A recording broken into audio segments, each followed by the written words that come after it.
maalin wanaagsan saaxiibayaal meel kastoo aad joogtaan halkan waa janalkana youtube-ka xogta fanka howlaha aad kaga barateen inaad ka daawataan muuqaalada iyo weliba sheekooyinka xiisaha badan ee la xiriira arrimaha fanka madadaalada iyo weliba dhacdooyinka waaweyn ee markaasi taagan maantana saaxiibayaal warbixinteena ugu horeysa ee dunida iyo maanta waxaan kusoo qaadan doonaa dabcan waxaan helnay xogo iyo weliba macluumaado iyo dukumeenti la xiriira da-da saxda ay jiraan fanaaniinta hablaha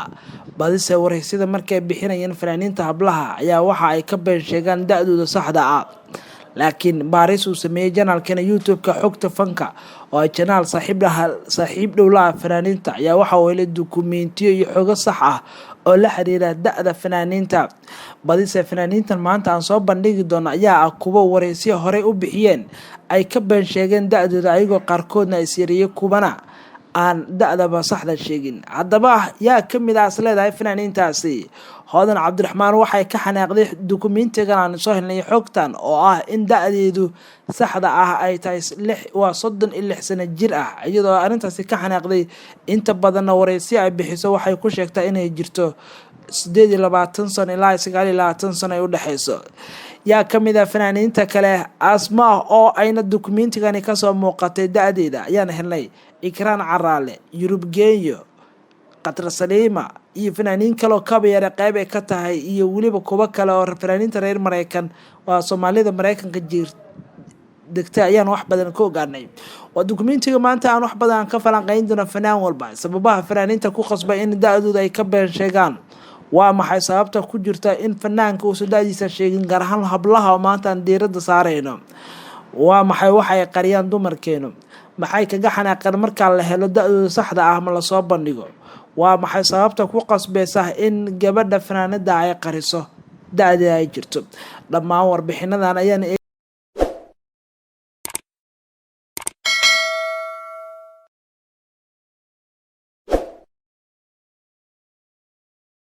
muuqaalada iyo weliba warbixinada xiisaha badan ee halkan aan soo gelino waagaaga daawada hoyga fanka inta badan wuxuu saaxiib u leeyahay fanaaniinta waxaan barnaa warbixinada arrimaha fanaaniinta ku geedaamin anagoo aan soo qaadano hal iyo laba kuwada ugu xiisaha badan kuwaas oo daawadayaashana usoo bandhigno haddaba maanta arrintan ayaan wax badan ka sheekeyn doonaa wareysyo iyo weliba macluumaadyo hore u bixiyeen dhammaan fanaaniinta ayaa waxa ay ku beeniyeen da-dooda saxda ah ayagoo been abuurna ku tilmaamay hadda dukumeentidani la helay warbaahintuna ay soo bandhigayso gaar ahaan weliba xogta fanka oo janalkana youtube-ka uu helay fanaaniinta hablaha ayaa da-da ay jiraan aan maanta aan soo bandhigin sida shaashada muuqaalka videoga hoos kaga muuqda ama ka wada aragtaan waa fanaaniin anaga qaas aan usoo xulanay kuwaas oo aan waqti badan ku bixinay helida dukumeentiyadan saxda ah waana inta fanaan ah halkan aan kusoo bandhigno oo baaritaan ku sameynayna muddo 3 bilooda fanaaniinta hablaha ah ayaan helay xogtooda xilliga ay dhasheen iyo inta ay jiraan badise fanaaniintan ayaa markaa wareysada ay siinayeen telefishinada waxa ay ka been sheegaan da-dooda taas oo aan ogaanay inay ku qarinayaan waxyaabo badan fanaaniinta kala hodan cabdiraxmaan oo iyada markaa dukumeentiga aan helaba ka xanaaqday da-da 36 sano jirka ah ayaa sheegtay in wareysi ay siisay sanad ka hor waxay ku sheegtay inay jeceshahay in da-deeda aanay banaanka la keenin balse maanta janalkana youtube-ka xogta fanka oo helay dukumeenti sax ah oo ku aadan da-deeda rasmiga ah oo aamine cabdilaahi oo inala wadaagtay oo 36 sano jir ah gabadheeda hodan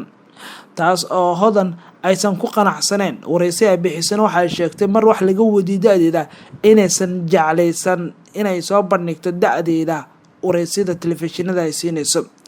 haddaba daawadayaal waa aragtidaada waana la wadaagi kartaa sida ay kula tahay qudhaada qaybta hoose commentiga ayaan nagu soo qori kartaa aragtidaada ku saabsan muuqaaladan iyo weliba dukumeentiyadan aan soo bandhignay haddaba waxaan eegi doonaa mid ayaan u dul istaagi doonaa dhammaanba fanaaniintan aan helnay sawiradooda iyo weliba xogtooda fanaaniinta aan ka hormara number 1 fanaanada yurub geeyo da-deedu waxa ay jirtaa 40 sano jir waxa ay wareysyo hore u bixisay telefishinada ay ku sheegtay in da-deedu ay tahay 32 ilaa 34 sano laakiin dukumeentigan la helay ayaa muujinaya in yurub geeyo da-deedu ay tahay 40 sano jir taas oo meesha ka saaraysa marka loo eego wareysidii hore u bixisay ay ku sheegatay da aysan ahayn qofka labaad waa Raxma Rose waa fanaanad ayna hablaha ah oo caan ah dhanka fankana ku jira waxa ay degan tahay dalkaasi Mareykanka ayna waxa da'deedu dokumentiga aan ku helnay jirta 42 sano jir waraysi hore u bixisana TV-ga Universal season waxay ku sheegtay da'deedu in inta badan aysan jeclayn inay bixiso wareysida da'deedu markii la weydiiyo laakiin markaas waxay ku sheegtay 36 sano hadda se dokumentiga aan helnay ayaa sheegaya 42 sano qofka saddexaad waa Farxiya Fiska waxay ka mid tahay fanaaniinta caanka ah ee dhulka Soomaaliyeedna si weyn loogu yaqaano Farxiya way yar tahay badanaaba wareysida ay siiso telefishinada mana aha qof inta badan ku sifoobay ka hadlida fagaarayaasha ama wareysida warbaahinta laakiin wareysigii ugu dambeeyay ay bixisay waxay da'deeda ku sheegtay inay jirto 39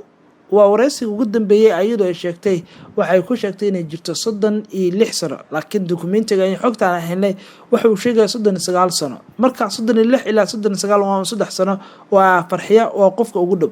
qofka afraad waa Farxiya Kabayare wareysigii ugu dambeeyay ayada ay siisay TV-ga RTN oo England show ee la yeelatay waxay ku sheegtay inay jirto da'da 30 sano ay taagan tahay laakiin xogta saxda ah helnay ayaa sheegaysa in 39 sano jir ah Farxiya Kabayare lamana yaqaan asbaabaha badi fanaaniintu ay da'dooda u qariyaan gaar ahaan waliba hablaha qofka shanaad waa fanaanada reer Hargeysa ee Qatra Saleema ayaa ah qofka shanaad marka loo eego Qatra inta badan ayadu kama mid ahan dadka sida joogtada ah muuqaalada warbaahinta ka soo muuqda mana ahan dadka inta badan wareysida bixiya taas oo keeni karta in wax badan aan laga haynin hadaladeeda ama wax diiwaan ah aysan ugu jirin laakiin da'deeda ayaan helnay oo ah inay jirto 40 sano jir Qatra walise maysan ka falcelin Qatra arintan waxa laga yaabaa in markay muuqaalkan ay daawato kadib ay ka falceliso qofka lixaad waa Ikraan Caraale waaw qoftan ana yar xitaa daawo jiray heesada xaqiiqada marka ka hadalno 2010 aan u maleynaya 2011 way Ikraan Caraale ayna qodeedo waa si lamid ah Qatra Saleema badana kama mid ah dadka warbaahintu ka soo hormuuqda ma fagaarayaasha oo wareysida badan bixiya laakiin wareysida diiwaanka ugu jira oo la yeeshay Allah u naxariisto awke iyo waliba wariyaal kale wareysi ka qaadan maray Hargeysa ku sugnaa waxay sheegtay in da'deeda ay tahay 37 sano jir oo waa markaas wareysiga ku bixis waxay ku sheegtaan da'deeda 25 sano jir laakiin xilliga ka wareysiga bixinaysay waa xilli fog 3 sano in laga joogan qiyaasaya baby 37 sano ayaan hadda dokumentiga saxda ku helna waa iska macquul waa iska agdhowdahay qofka toddobaad waa Nasteexa Indo waa fanaanad ayada 3 sano ugu dambeysay ugu soo caan baxday fanka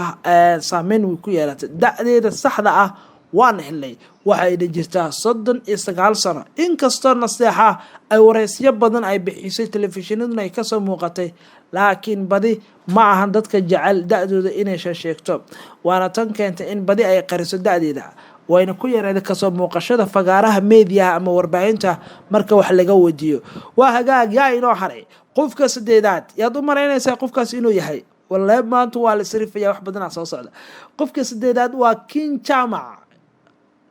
Jamac laakiin ma yareeyaa qoftan King Jamac dadku hadday barteen heesaheeda oo wixii ka dambeeyay 2016 waa 2017 waliba wixii ka dambeeyay iyadu soo caan baxday laakiin King Jamac waxay heesaha qaadaysay waqti fog 2010kii way ku jirtay fanka 2010kii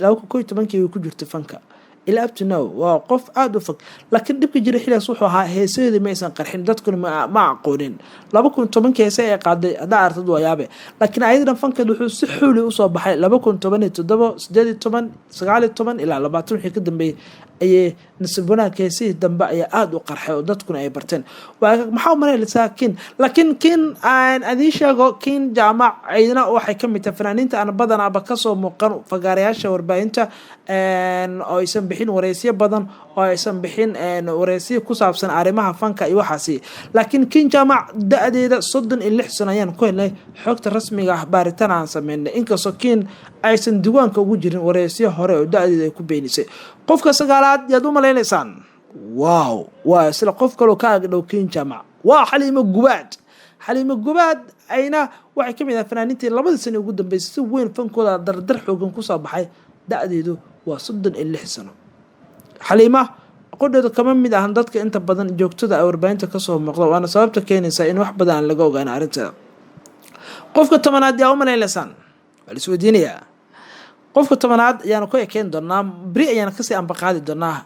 fanaaniinta kale oo aada u badan dukumentiyo dheer ayaa helnay ilaa 35 fanaan ayaan idiin haynaa oo xogtooda maanta qaybta koobaad ayaan ku ekeyn doonaa. qaybta koobaadse waxaan kusoo gabagabeyn doonaa fanaanka tobanaad yaa is leedahay waa idil barqad qudheedu waxay ka mid tahay fanaaniintii 2 sano ugu dambeeyay fankeeda soo shaacabaxay laakiin qoftan ma yar ee ku darsaya waqti fogay heesaysay. idil barqad ayaa qof tobanaad ah qaybta koobaadna ee ayaan kusoo gabagabay waa idil barqad waxay ka mid tahay fanaaniinta naadirka ah ee aadka u yar ee kasoo muuqda fagaaraha warbaahinta oo aan diiwaanka la hadda waxba aan looga hayn oo wareysida ay bixisan ay ahayn kuwa aad u yar waana sababta keenaysa idil in wax badan aan laga ogeyn arrinteeda laakiin da'deeda saxda ah waa 39 sano jir. hadda qaybta labaad iyo waliba qaybta 11aad ilaa 30 xalqo ayaa inoo dhiman oo fanaaniin badan aan ku eegi doono. qaybta labaad ee part 2 iyo muuqaalkeena dambe ayaan saaxiib kusoo qaadan doonaa qaybta kale ee fanaaniinta kale is leedahay ee qalbiga ku jira waa inoo soo qori kartaa qaybta hoose fanaanka is leedahay inaad wax badan ka ogaato da'diisa iyo macluumaadkiisa. qaybta hoose committee ayaad nagu soo qori kartaa waxaana laga yaabaa in isla caawa iyo beriba inaan qofkaasi da'diisa iyo dokumentigiisa aan raadino oo aan daawadayaashana usoo bandhigno. qaybtii koobaad ee muuqaaladayna aan ku eegino maanta xogta iyo dabagal aan ku sameynay badi fanaaniinta dhalinyarada ah. halkaas ayaan kusoo gabagabanayaa daawade adigii daawanaya qayb ayaa ka tahay qaybta hoose committee ayaana nagu soo qori kartaa aragtidaada ku saabsan fanaanka aad doonayso in xogtiisa ama dokumentigiisa ay ogaato. muuqaalkiina maanta baada xogta fankeeda leh mana wanaagsan.